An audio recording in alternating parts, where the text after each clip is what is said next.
नमस्कार, आप सभी का स्वागत है भगवती शिक्षक प्रशिक्षण महाविद्यालय के ऑनलाइन ई लर्निंग प्लेटफॉर्म पर। आज का हमारा विषय है चाइल्डहुड एंड ग्रोइंग अप और हमारा टॉपिक है जीन पियाजे का संज्ञानात्मक विकास का सिद्धांत, जीन पियाजेज कॉग्निटिव डेवलपमेंट। तो आइए हम शुरू करते हैं। जीन पियाजे के बारे में अध्ययन करेंगे, इसका संज्ञानात्मक विकास का सिद्धांत क्या है, क्या बातें इसने इसमें बताई हैं, उन सभी का अध्ययन हम आज के इस वीडियो में करने वाले हैं। तो जीन पियाजे का जो संज्ञानात्मक विकास का सिद्धांत है, इसका एक उपनाम भी है और उसका जो उपनाम है उसका नाम क्या नाम था उनका? हाँ, लेव वाइगोट्स्की। लेव वाइगोट्स्की का जन्म भी कब हुआ था? 1896 में। तो जीन पियाजे का जन्म भी हुआ 1896 में। स्विस मनोवैज्ञानिक थे जिन्होंने बच्चों के संज्ञानात्मक विकास का अध्ययन किया। इन्होंने बताया कि बच्चे सक्रिय रूप से दुनिया के बारे में अपनी समझ निर्माण करते हैं। बच्चे जो होते हैं वो क्या करते हैं? एक्टिवली, सक्रिय रूप का मतलब होता है चिल्ड्रंस आर एक्टिव पार्टिसिपेंट्स। कैसे पार्टिसिपेंट्स है? एक्टिव, सक्रिय रूप से सीखते ही है। उनके सिद्धांत ने बाल मनोविज्ञान को बहुत प्रभावित किया है। ठीक है ना? मतलब बाल मनोविज्ञान या जिसको अपन बोलते हैं चाइल्ड डेवलपमेंट साइकोलॉजी, सीडीपी, उसमें जीन पियाजे का बहुत महत्वपूर्ण योगदान है। ये बात हमको विशेष तौर पर ध्यान में रखनी है। अगला आता है संज्ञानात्मक विकास क्या है। हम संज्ञानात्मक विकास की बात तो कर रहे हैं, कॉग्निटिव डेवलपमेंट की बात तो कर रहे हैं, लेकिन ये संज्ञानात्मक विकास होता क्या है? तो आइए उसको देखते हैं। संज्ञानात्मक विकास की अगर परिभाषा की बात करें तो संज्ञानात्मक विकास बच्चों की सोचने, सीखने और समस्या को हल करने की जो क्षमता होती है उसको संदर्भित करता है। इसको ऐसे समझो, एक बच्चा है, वो पहले मान लो 5वीं क्लास में था, तो वो 5वीं क्लास के स्तर के हिसाब से कोई भी उसके सामने 5वीं क्लास में जो जो चीजें उसको सिखाई गई, गणित में, विज्ञान में, पर्यावरण अध्ययन में, वो सब उसने सीखा। तो उसकी जो समस्या समाधान करने की योग्यता कितनी थी? ये 5वीं क्लास के बच्चे के बराबर। अब वो 6ठी क्लास में आ गया, तो बताओ उसकी पहले की स्थिति में बदलाव होगा कि नहीं होगा? बस उसी बात को बता रहा है कि क्षमता में बदलाव को संदर्भित करता है। यानी कि संज्ञानात्मक विकास, पहले कितनी क्षमता थी समस्या का समाधान करने की, सोचने की, समझने की, और अब उसकी क्षमता कितनी बढ़ गई है। तो जितनी बढ़ गई हम कहेंगे उतना क्या हो गया है? विकास हो गया है। समझ में आ रही है बात? तो इसको कहते हैं बेटा संज्ञानात्मक विकास। आगे कहते हैं ये कि इसमें भाषा, कौन कौन सी चीजें शामिल है संज्ञानात्मक विकास में? देखो, भाषा हो सकता है पहले बच्चा केवल सरल शब्द बोलना जानता हो। शुरू शुरू में बच्चा तो बिल्कुल भाषा नहीं जानता है, फिर सरल शब्द सीखता है, फिर कठिन शब्द सीखता है, फिर पूरा वाक्य बोलना सीखता है, फिर कठिन वाक्य सीखता है, और फिर पूरी की पूरी अपनी भाषा को बोलना सीख जाता है। तो भाषा, स्मृति, ध्यान, स्मृति मतलब याद कितना रहता है, ध्यान मतलब फोकस कितना कर पाता है, लॉजिक, तर्क, और मानसिक प्रक्रिया, जितनी भी मेंटल प्रोसेस चलती है। जब भी तुमको याद होगा, मैंने पहले पढ़ाया था तो मेंटल प्रोसेस के बारे में बात करी थी अपने, मानसिक क्रियाओं के बारे में। तो बस वही चीज है यहाँ पर, इन सब चीजों के बारे में संज्ञानात्मक विकास के अंतर्गत अध्ययन किया जाता है। क्लियर है बेटा यहाँ तक की बात? नेक्स्ट स्लाइड पे अपन चलते हैं। पियाजे के चरण, पियाजे के चरण नहीं, पियाजे के सिद्धांत में कौन कौन से चरण बताए गए हैं, या पियाजे ने अपने संज्ञानात्मक विकास को किन चरणों में विभाजित किया है। तो जीन पियाजे ने अपने संज्ञानात्मक विकास के सिद्धांत में बताया कि बालक के संज्ञानात्मक विकास को मुख्य रूप से 4 चरणों में बांध करके और अध्ययन किया जा सकता है। तो कौन कौन से 4 चरण है ये? पहला है सेंसरी मोटर स्टेज, संवेदी गामक अवस्था, और इसकी उम्र कितनी होती है बेटा? 0 से 2 साल। पूर्व संक्रियात्मक अवस्था, प्रिपरेशनल स्टेज, ये कौन सी होती है? इसको बोलते हैं प्री ऑपरेशनल। 3 चीज होती है, operational, pre operational, concrete operational, इस तरह से अलग अलग होती है, और फॉर्मल ऑपरेशनल। तो अपन को तो याद रखना है प्री ऑपरेशनल। उसके बाद में कौन सी आएगी? इसको कॉन्क्रीट कहो या केवल ऑपरेशनल कह दो, एक ही बात है। तो प्री ऑपरेशनल, ऑपरेशनल, और लास्ट में कौन सी आ गई? Formal operational. समझ में आ रही है बात? और इसको कॉन्क्रीट भी कह दिया जाता है कभी कभी। तो अब आगे देखो, संवेदी गामक अवस्था, पूर्व संक्रियात्मक अवस्था, मूर्त संक्रियात्मक अवस्था, और औपचारिक संक्रियात्मक अवस्था। अब एक एक अवस्था के बारे में थोड़ा विस्तार से अध्ययन करेंगे। तो आइए पहली अवस्था में जानते हैं। पहली अवस्था बेटा संवेदी गामक अवस्था, सेंसरी मोटर स्टेज। ये जो स्टेज होती है ना बेटा, ये बिल्कुल बालक जब जन्म होता है बालक का, जब बालक 0 से और 2 साल की अवस्था में होता है, तब की ये अवस्था है। इसमें क्या होता है? बच्चे जो होते हैं वो अपनी इंद्रियों यानी कि सेंसेस, सेंसेस जानते हो ना, त्वचा, आंख, नाक, कान, ये त्वचा, तो इनके माध्यम से, इंद्रियों के माध्यम से और एक्टिविटीज के माध्यम से दुनिया के बारे में समझ विकसित करता है, सीखने का प्रयास करता है। मान लो कोई चीज को देखना है तो छू के देखेगा, कोई भी चीज होगी तो उसको मुंह में डाल करके देखेगा, टेस्ट करता। खाने की चीज नहीं हो, जब भी अपन कहते हैं ना कि पैसे मत दो बच्चे को, मुंह में अटक जाएंगे। क्यों? क्योंकि बच्चे की आदत होती है उसको जो मिलता है उसको खा करके देखता है, उसको लगता है सब चीज खाने की है। क्योंकि वो जानना चाह रहा दुनिया के बारे में, उसको पता तो है नहीं किस चीज को कैसे जानते हैं। तो हर चीज को वो जैसे आग जल रही है तो बच्चा जानता है कि आग का क्या करना है, उसको पकड़ने की कोशिश करता है कि पता नहीं क्या चीज है, चमक रही है ये कोई चीज, लेकिन उसको पता लग जाता है जब पकड़ता है, जब फिर दोबारा नहीं जाता उसके पास में वो। ठीक है ना। तो अगला है वस्तु स्थायित्व। ये बेटा बहुत इंपॉर्टेंट प्रश्न है, कई बार इस प्रश्न के बारे में पूछा गया कि वस्तु स्थायित्व का जो गुण है ये कब पाया जाता है। एक मिनट वेट करो बेटा। देखो बेटा हम बात कर रहे थे किसकी, वस्तु स्थायित्व, ऑब्जेक्ट परमानेंस। कई कॉम्पिटिटिव एग्जाम में ये प्रश्न पूछा गया कि जीन पियाजे का जो सिद्धांत है, नाम नहीं देता, सीधा पूछता है वस्तु स्थायित्व का गुण बालक में किस उम्र में या किस अवस्था में डेवलप हो जाता है। तो उम्र पूछे बेटा तो हमको आंसर देना 0 से 2 वर्ष, और अवस्था अगर पूछता है तो अपन को देना संवेदी गामक अवस्था या सेंसरी मोटर स्टेज। समझ में आ गई क्या बात। होता क्या है ये वस्तु स्थायित्व। देखो बच्चे से ऐसा कहते हैं, कोई खिलौना है बच्चे के पास में, अब बच्चा उसके लिए खेल रहा है, बच्चे ने उधर देखा, उससे कहेंगे देख वो बेटा चिड़िया ऊपर, बच्चे ने ऊपर चिड़िया देखी, वो उसको पकड़ करके जेब में रख लिया। तो बच्चे के अंदर क्या होता है, जो छोटा सा बच्चा होता है ना, साल 6 महीने का, उसके अंदर वस्तु स्थायित्व का गुण नहीं होता। वो सोचता है कि कोई चीज का अस्तित्व जब तक ही है जब तक वो मेरी आंखों के सामने है। यही बात समझ में।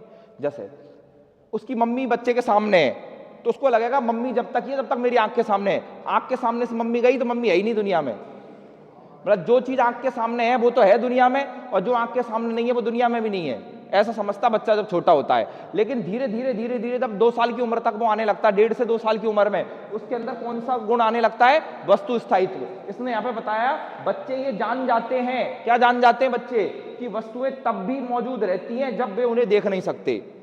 ये बाद में पता लगता है बच्चे को, नहीं तो बच्चा क्या सोचता है कि जो मेरी आंख के सामने है वो तो है, और जो आंख के सामने से गया वो दुनिया में भी नहीं है। मतलब बच्चे को वो चीजें याद नहीं रहती हैं, इसको कहते हैं वस्तु स्थायित्व। और ये कब आ जाता है, पहली अवस्था में आ जाता है। कौन सी है पहली अवस्था, संवेदी गामक अवस्था। समझ में आ गई बेटा अच्छे से। ये नेक्स्ट स्टेज में चलते हैं अपन। नेक्स्ट स्टेप जो बताया जीन पियाजे ने बताया बेटा, प्री ऑपरेशनल स्टेज, पूर्व संक्रियात्मक अवस्था। तो अब देखो संक्रियात्मक के आगे क्या शब्द लगा हुआ है, पूर्व, यानी कि कोई संक्रियात्मक अवस्था भी होती होगी, उससे पहले की जो अवस्था वो कौन सी है, पूर्व संक्रियात्मक। ऑपरेशनल, और ऑपरेशनल के आगे लगा हुआ प्री, तो ये कौन सी हो गई, प्री ऑपरेशनल। इसकी उम्र बताइए बेटा इसने 2 से और 7 वर्ष। 2 से 7 वर्ष वैसे भी अपन जानते पूर्व बाल्यावस्था की अवस्था होती है, अगर अपन वैसे देखें तो यहाँ पे क्या क्या काम करता है लड़के, बच्चे भाषा और प्रतीकों का उपयोग करना सीखते हैं। बच्चे क्या सीख जाते हैं बेटा, धीरे धीरे। अब जन्म से तो बच्चा भाषा सीखता नहीं है, तो सरल शब्द बोलना सीखा, फिर थोड़े कठिन शब्द, वाक्य का प्रयोग करना, तो भाषा का प्रयोग करना और प्रतीक, सिंबल्स, कोड, उनका प्रयोग करना वो सीख जाते हैं। दूसरा अहम केंद्रितता, ईगो सेंटरिज्म और जीववाद, एनिमिज्म इस आयु की प्रमुख विशेषताएं होती हैं। बच्चे दुनिया को अपने ही नजरिए से देखते हैं और निर्जीव वस्तुओं को सजीव समझते हैं। देखो बेटा इसका क्या मतलब है, एक शब्द यहाँ पे उन्होंने यूज लिया जीववाद, इसको बोलते हैं जीववाद। होता क्या है, एनिमिज्म जिसको कहते हैं। तुमने देखा होगा छोटे लड़कियां जो होती हैं वो गुड्डे गुड़ियों से खेलती हैं, या वो कोई डॉक्टर वगैरह का कोई खेल वो खेलते हैं, या कोई वो सिलेंडर गैस वाला मेले में से ले आते हैं, कल्याण जी के मेले में से लाते ना अर्पिता, पहले नहीं लाते, लाते हैं, पहले लाती थी अर्पिता भी, है ना। तो अब लड़के भी लेके आते हैं कोई ना कोई खेल खिलौने, तो वो समझते हैं निर्जीव चीज, मतलब जैसे वो खुद सोएंगे तो वो जो डॉल होगी उसको भी सुलाएंगे, भाई डॉल अभी सो रही है, फिर खाना खाएंगे तो डॉल को भी, उनको लगता है कि ये जो गुड़िया है ये भी खाना खाती है, यानी कि निर्जीव चीजों को भी वो सजीव समझते हैं। समझ में आ रही है बात, इसको बोलते हैं एनिमिज्म। और दूसरा क्या है यहाँ पर, ईगो सेंट्रिज्म। जैसे मैंने एक एग्जाम्पल दिया था जब मैं तुमको पहले पढ़ा रहा था, कि यदि किसी बच्चे से कहा जाए कि आज का पेपर ले आओ, और उसी दिन उस बच्चे का स्कूल में टेस्ट हुआ हो, तो बताओ वो कौन सा पेपर लेके आएगा, वो टेस्ट पेपर लेके आएगा। उसको लगेगा कि जो मेरा टेस्ट मैडम ने लिया था स्कूल में, उसके बारे में ना केवल मेरे घर वाले जानते हैं बल्कि पूरी दुनिया जानती है। अगर कोई पड़ोसी भी आकर के उससे पेपर मांगेगा ना, तो वो स्कूल का पेपर लेके जाएगा। क्यों, क्योंकि उसको लगता है अहम केंद्रितता, ईगो सेंट्रिज्म, उसको लगता है ये पूरी दुनिया उसी के ऊपर केंद्रित है, ऐसा लगता है बच्चे को। कौन सी उम्र में, प्री ऑपरेशनल स्टेज, 2 से 7 वर्ष की अवस्था में। समझ में आ रही है बात, ये कौन बता रहा है सारी बातें, तो यही तो संज्ञान है, संज्ञानात्मक विकास का सिद्धांत दिया ना, बालक कैसे कैसे समझ विकसित हो रही है बालक के अंदर। सब इसका एक और नाम क्या था, बच्चों की सोचने समझने की क्षमता का विकास कैसे होता है, यही था ना इसका दूसरा नाम। तो बस वही सीख रहे हैं अपन। जीन पियाजे समझा रहा है कि बच्चे कैसे समझदार कैसे बनते हैं बच्चे। तो दूसरी स्टेज समझ में आई बेटा, कोई दिक्कत किसी प्रकार की, अगली स्टेज में चलते हैं। अगली क्या कहती है बेटा इसकी, इसका नाम है कॉन्क्रीट ऑपरेशनल। जैसे मैंने बताया था अभी प्री ऑपरेशनल के बाद में कौन सी आएगी, ऑपरेशनल। तो यही है वो ऑपरेशनल स्टेज। इसको बोलते हैं मूर्त संक्रियात्मक या केवल संक्रियात्मक अवस्था। इसमें क्या क्या चीज होती है बेटा, इसकी उम्र होती है 7 से और 11 वर्ष, यानी कि ये भी बाल्यावस्था ही है, लेकिन कौन सी बाल्यावस्था, ये उत्तर बाल्यावस्था, यानी कि बाल्यावस्था खत्म होने वाली है, इसके बाद में किशोर अवस्था आएगी। बाल्यावस्था का अंतिम समय चल रहा होता है इस समय पर। यहां पर बच्चे तर्क करने लगते हैं, तार्किक रूप से लॉजिकल थिंकिंग करने लगते हैं, और खासकर मूर्त चीजों के बारे में। मूर्त मतलब समझ रहे हो, जो चीजें उनने कभी देखी हो, जो चीजें उनके सामने प्रस्तुत हो, उनके बारे में बढ़िया तरीके से वो तर्क करके सोचने लगते हैं। दूसरा, कंजर्वेशन की अवधारणा विकसित होती है, बच्चे समझ जाते हैं कि मात्रा समान रह सकती है भले ही आकार बदल जाए। इसका भी एग्जांपल मैंने कई बार दिया है, इसको समझो। एक बच्चे को ग्लास में पानी था, उससे कहा कि देखो बेटा ये गिलास में पानी है, और उसको प्लेट में डाल दिया। अब उससे पूछा कि बताओ पानी किस में ज्यादा है, तो वो कहेगा गिलास में पानी ज्यादा था, प्लेट में कम है। क्यों, प्लेट में कैसा फैला हुआ दिखाई दे रहा है। लेकिन ऐसा कब कहता है बच्चा, इस अवस्था से पहले, यानी कि प्री ऑपरेशनल में ऐसा कहता है। इसमें आते आते कॉन्क्रीट ऑपरेशनल में उसको समझ में आने लग जाता है कि जो गिलास का पानी था वही तो प्लेट में डाला है, तो चाहे प्लेट में डालो पानी को चाहे गिलास में डालो पानी तो बराबर है। समझ में आ रही बात, यानी कि वो आकार, इसको बोलते हैं संरक्षण या कंजर्वेशन अप्रोच। वो कंजर्वेशन अप्रोच समझने लगता है। इससे भी प्रश्न पूछा जाता है कि बालकों में संरक्षण की अवधारणा या कंजर्वेशन अप्रोच विकसित हो जाती है। उम्र पूछे तो 7 से 11 वर्ष की अवस्था में, अवस्था पूछे तो क्या लिखना है अपन को, मूर्त संक्रियात्मक या केवल संक्रियात्मक अवस्था। समझ में आ रही है बात, अरे समझ पा रहे हो क्या, चलो तो ये वाली समझ में आ गई। नेक्स्ट अगली वाली जो अंतिम अवस्था है इसकी पियाजे की, वो है क्या, औपचारिक संक्रियात्मक अवस्था, formal operational stage. Formal operational stage क्या कहती है बेटा, 11 वर्ष या उससे अधिक उम्र का जब बालक हो जाता है तो वो औपचारिक रूप से क्या करने लग जाता है, संक्रिया करने लग जाता है। यानी कि अब उसकी सोचने और तर्क करने की जो क्षमता है वो किसी मूर्त चीज पर आधारित नहीं होती, वो अमूर्त चिंतन, एब्स्ट्रैक्ट थिंकिंग भी करने लगता है। एब्स्ट्रैक्ट समझते हो, जो चीज उसकी आंखों के सामने नहीं है उसके बारे में भी वो विचार कर सकता है। जैसे अपन कभी अमेरिका नहीं गए, देखा कभी अमेरिका नहीं गए ना असली में तो, लेकिन अमेरिका के बारे में बैठे बैठे सोच सकते, कभी गए तो वहां कैसा क्या होगा कल्पना कर सकते हैं। तो कल्पनात्मक चिंतन वो करने लगता है। और बताओ इस उम्र में कौन सी अवस्था आ जाती, किशोर अवस्था। समझ में आ रही बात, तो बच्चे अमूर्त रूप से सोचने लगते हैं, परिकल्पना करने लगते हैं, और निगमनात्मक तर्क, डिडक्टिव रीजनिंग, डिडक्टिव का मतलब होता है निगमनात्मक, यानी कि चीजों के बारे में विश्लेषण कर करके देखना उनको, है ना, चीजों के बारे में उसको तोड़ तोड़ करके देखना, विश्लेषण कर करके देखना, वो चीजें वो करने लगते हैं। समझ में आ रही बात। तो इस तरीके से बालकों के अंदर एक तरह की, एक विशेष तरीके के सोचने समझने की क्षमता का विकास हो जाता है। किस अवस्था तक आते आते, औपचारिक अवस्था तक आते आते। तो बेटा ये था जीन पियाजे की अवस्थाएं हमने पढ़ी। जीन पियाजे ने और भी कई सारी बातें बताई हैं, स्कीमा, एसिमिलेशन, अकोमोडेशन, ये भी सब इसी के सिद्धांत में है ना। अरे याद है क्या कि नहीं है इसके सिद्धांत में, इसी के सिद्धांत में है ना, याद है नहीं है इसके सिद्धांत में, तो कौन के सिद्धांत में, बायगॉट्स के सिद्धांत में नहीं। स्कीमा किसके सिद्धांत में, स्कीमा जीन पियाजे में ही है ना। तो वो वाला जो टॉपिक है वो अभी अपन ने इसमें नहीं पढ़ा है, उसको अपन कवर करेंगे नेक्स्ट क्लास में। अभी हमने केवल क्या पढ़ा है, जीन पियाजे के सिद्धांत की प्रमुख अवस्थाएं और उनका फिर शिक्षा में क्या उपयोग है, महत्व क्या है, वो सब चीजें। तो अभी आगे देखते हैं अपन जीन पियाजे का जो सिद्धांत है इसका इंपॉर्टेंस क्या है। तो इसने क्या किया बेटा, जीन पियाजे ने शिक्षा और बाल विकास को समझने के तरीकों को बताने में बहुत मतलब पूरी तरह से चेंज कर दिया। जीन पियाजे से पहले थोड़ा अलग तरीके से समझा जाता था। जीन पियाजे ने बताया कि बालक किस अवस्था में कौन कौन सी चीजों को समझ पाता है, तो उसी के अनुसार फिर उसको समझाने और उसका तरीका एकदम से बदल गया। उन्होंने बच्चों को क्या माना, सक्रिय शिक्षार्थी माना, एक्टिव लिसनर्स, एक्टिव होकर के काम करते हैं वो, ऐसा नहीं है कि चुपचाप बैठे, पैसिव लिसनर्स नहीं है वो, एक्टिव पार्टिसिपेंट्स हैं। कोई भी चीज करते हैं तो उसमें सक्रिय रूप से भाग लेना जरूरी है बच्चों का। ऐसा नहीं कि टीचर तो मेहनत कर रहा है और बच्चे जो है बैठ करके सुन रहे हैं और कुछ काम नहीं कर रहे हैं। एक्टिवली ध्यान दे करके सुनेंगे, कुछ करके सीखेंगे, एक्टिवली काम करेंगे वो। तो इस तरह से उन्होंने ये पूरा का पूरा एक संज्ञानात्मक विकास का सिद्धांत बताया, 4 अवस्थाओं में अपनी बात को रखा।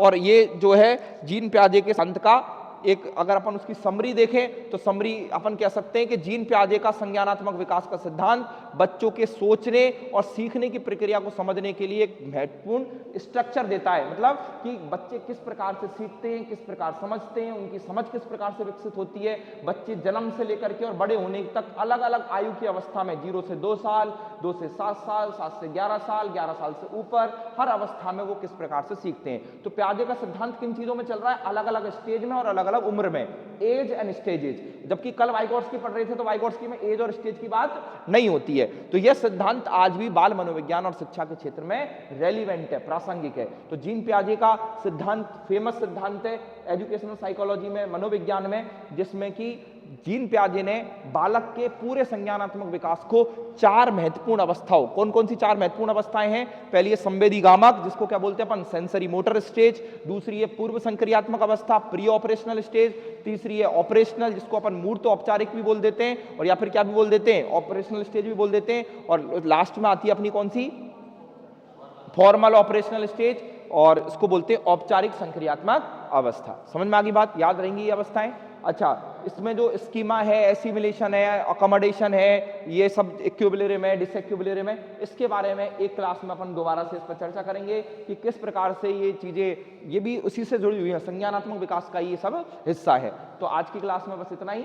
बाकी आपको ये वीडियो कैसा लगा आप अपने कमेंट व्यूज के माध्यम से हमको बताइएगा, कमेंट के माध्यम से। वीडियो को अंत तक देखने के लिए आप सभी का बहुत बहुत धन्यवाद।